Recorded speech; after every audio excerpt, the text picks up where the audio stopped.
The latest weather, traffic, and news updates online at 560theanswer.com. Now, from the Signature Bank Studios,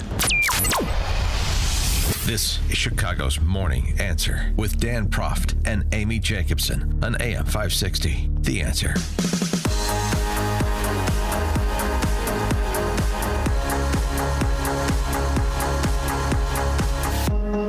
Top of the morning, Dan and Amy. This Trump administration, Department of Justice move hasn't gotten a lot of attention, but it deserves some. I love it. Long overdue. Attorney General Bondi announcing the other day, the American Bar Association has lost its way, and we do not believe it serves as a fair arbiter of judicial nominees. Therefore, we're no longer going to give the ABA the access they've taken for granted to vet and rate. I'm adding this to essentially vet and rate judicial nominees. Long overdue, kneecapping the ABA.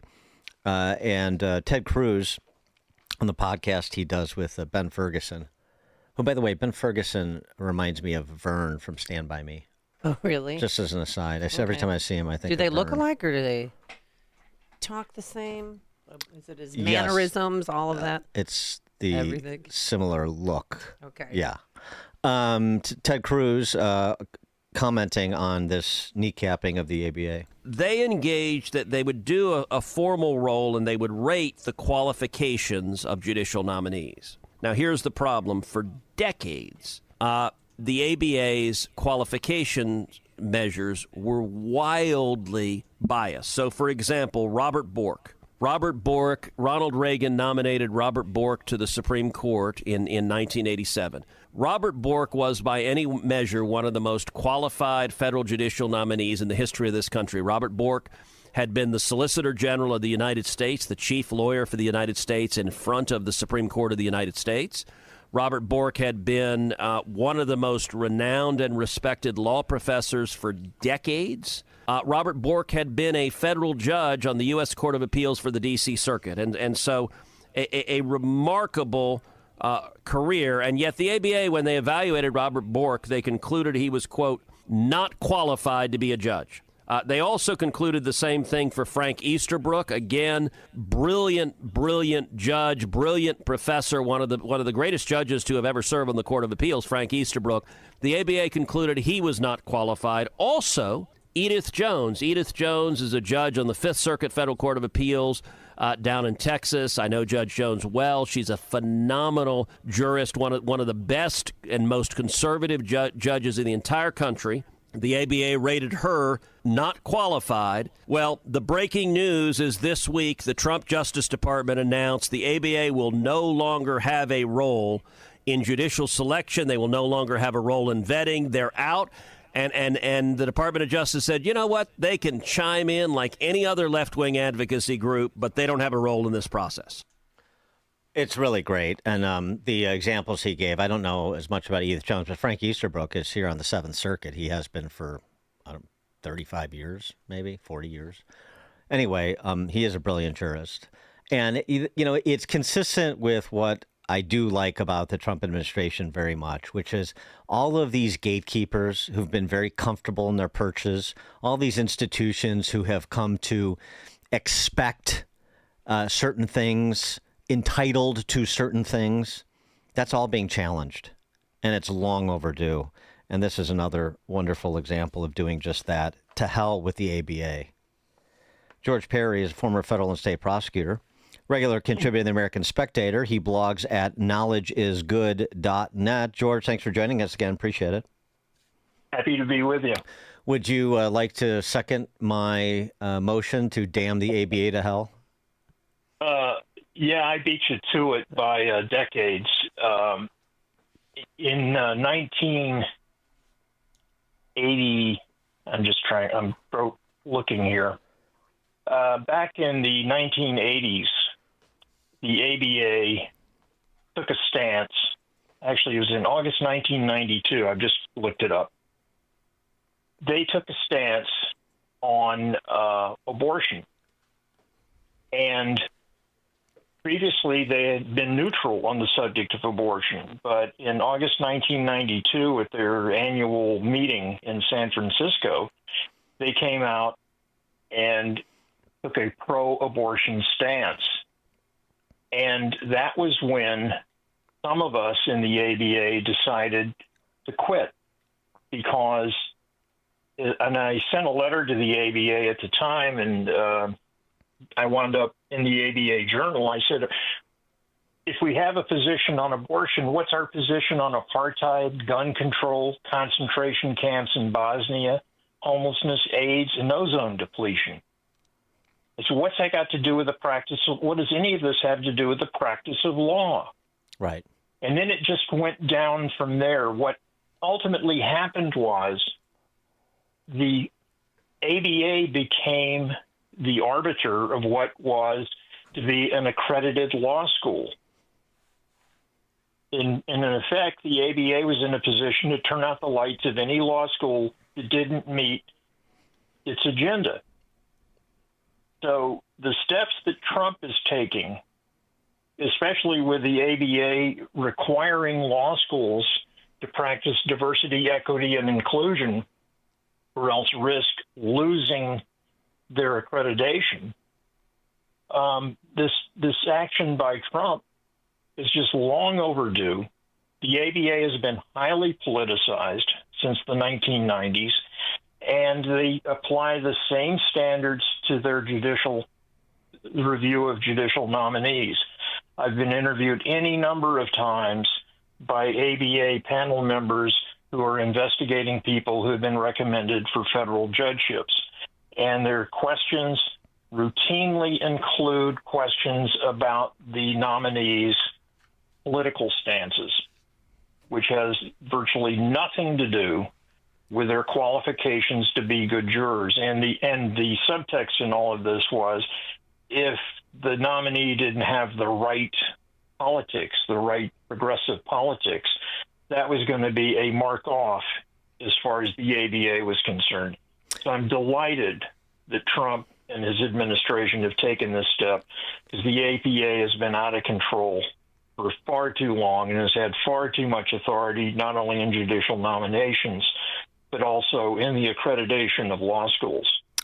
How? What has your assessment been of how the Trump administration is handling the injunctionitis, as Jonathan Turley calls it, at the federal district court level? Waiting for the Supreme Court to weigh in on every federal district court judge having essentially nationwide injunction power at present. Well, I think what's happening here is the Trump administration is willing to run out the string with the Supreme Court.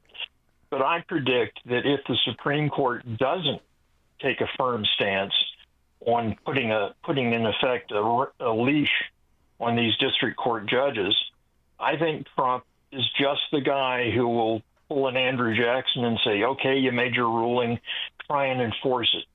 Because the fact of the matter is, all of the enforcement mechanisms, when a federal judge holds someone in contempt, what are his tools for enforcing the contempt order? Well, you got the U.S. Marshals. You've got the ability to levy, the individual's property. Well, who enforces all of that? Well, the U.S. Marshals work for the president. All of the enforcement mechanisms are with the president. So basically, the courts, all they really have is moral suasion. And if they keep doing this, their moral suasion is going to go away, and then they have no practical way of actually enforcing their orders without the cooperation of the executive. And I think Trump is just the guy to tell the judicial branch to go pound sand the way Andrew Jackson did, and for that matter, Abraham Lincoln did. When you have an emergency, and I think this massive invasion of millions upon millions of people that were imported by the Biden regime into the country, that poses a true national emergency to get them out of here. And these judges who say, yeah, well, you got to have a trial for each one of these guys. No, you don't. And I think Trump is perfectly prepared to say if the Supreme Court doesn't clean up this mess promptly, he's perfectly prepared to say, okay, we've heard enough from you guys. Now we're going to really go into high gear and get this thing cleaned up. And the TV commentators, the legal commentators are going to say, oh, this is a constitutional crisis. Well, no, it's not. It's not a constitutional crisis that would have been created by Trump. It's a constitutional crisis created by a bunch of out-of-control district court judges who should know better. The law and order issue, we've talked to you a lot about over the years. Out your way in the Northeast, it's been interesting because you see violent crime coming down across the country in big urban centers, sort of trending back towards pre-Black Lives Matter, George Floyd numbers. But we keep, coming back to this word accountability. In your neck of the woods, Larry Krasner gets reelected as the DA in Philadelphia.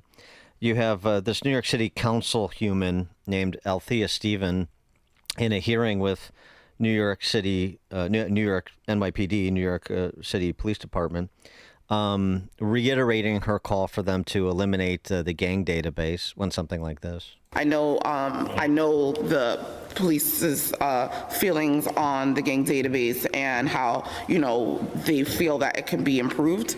I'm just always going to stand on the side of things cannot be fixed when it already comes with a broken system. A broken clock could be right twice a day, and things like that just have to go because it stemmed from racism. And I know that you feel very differently, but that's just not going to change it. And I know it's in your testimony. I was not going to bring it up, but because you brought it up, I'm going to bring it up. And so I know we have conversations coming up to talk about how you feel about it, I feel about it, but I just have to say it because you brought it up, and so I just brought it up. So that's it. Thank you guys so much. No, thank you. So still the race hustle, still the sort of defund posture, still the same decarceration, deprosecution, prosecutors, quotation marks, like Larry Krasner. So what do you think is happening or not happening in places like New York and Philly, even with sort of crime organically, violent crime at least organically coming down a bit? Well, I can speak to the situation in Philadelphia, which is where I am. First of all, crime is not coming down. What's coming down are the statistics, because the statistics are being cooked. The quickest way to clean up your crime problem, your FBI crime statistics, is just to stop reporting them to the FBI database. And the situation in Philadelphia is just as bad as it's ever been. Larry Krasner has never met a criminal that he doesn't like, and we have really no enforcement mechanism in place in Philadelphia for serious crime. And so, because Krasner, as the district attorney, controls that. So the fact of the matter is, at least according to the people I know who are in the police department who can't talk publicly about any of this, the crime situation, especially street crime, crimes of violence, is just as bad as it's ever been. But the administrators are not releasing that information to the FBI. So our crime stats in Philadelphia are not very low. They're lower than they have been in the past, but the situation remains the same. Homicides are off slightly, but Philadelphia is still just, we're just killing each other at an alarming rate around here.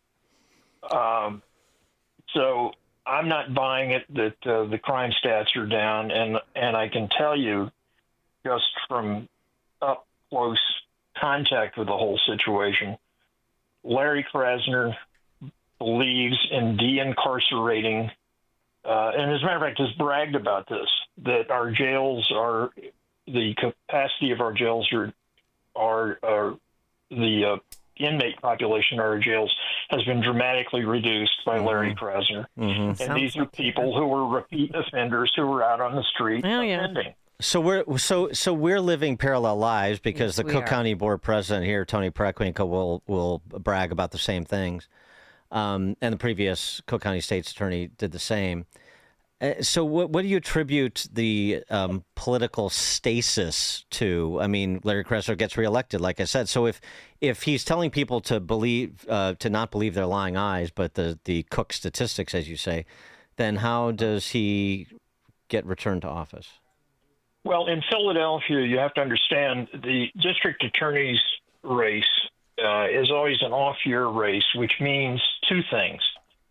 Number one, it's primarily controlled by the ward leaders who, if you give them enough money, that's called walking around money here in Philadelphia. If you give a ward leader walking around money, he'll put you on his sample ballot for Election Day, and he'll go out and campaign for you in the lead up to Election Day. Larry Krasner is financed by George Soros. He's got enough money to buy all of the ward leaders from now into perpetuity, and no other candidate. And it's hard for candidates for the district attorney's office in Philadelphia to raise money because the district attorney does not have a lot of patronage that he can dispense to his political cronies. So they're unable to raise a lot of money. Krasner doesn't have that problem. He's financed by George Soros. He's got tons of money. And if I gave $1,000 to a Philadelphia ward leader, he'd put Adolf Hitler on his sample ballot if I asked him to. It may not even take that much. Yeah. No, well, it wouldn't actually. But the point is, the election of Larry Krasner to the district attorney's office is not an expression of the true political will of the people of Philadelphia. In an off-year election, people tend not to vote, and the ones who do are the ones who the ward leaders turn out for the election, and the ward leaders can be bought for a song. So there's the key to Larry Krasner's success, and he can be district attorney of Philadelphia into perpetuity. George Parry, former federal and state prosecutor, regular contributor to the American Spectator. He blogs at knowledgeisgood.net. George, thanks for joining us again. Appreciate it. Okay, always a pleasure. Thank you. And he joined us on our turnkey.pro answer line. It's like a hot, steaming cup of information to start your day. It's Chicago's Morning Answer on AM 560. The Answer. What's wrong, Ben? Nicole can read my mind, Arvid. What? We were talking about the optionizable Ashton recliner at Penny Mustard. I said I'd like it in leather, and she said, Done. I suggested a different leg color, and she said, Done. Spooky. Look, I don't think Nicole can really read your mind. Well, not anymore. That's why I'm wearing this tinfoil hat. It smells fishy. I wrap my lunch in it. The Ashton recliner, starting at $28.70 at Penny Mustard. 7 locations throughout Chicagoland. PennyMustard.com. Hey, Amy Jacobson here, and OMG, I was absolutely speechless when I saw my new garage floor. Level 10 Coatings did such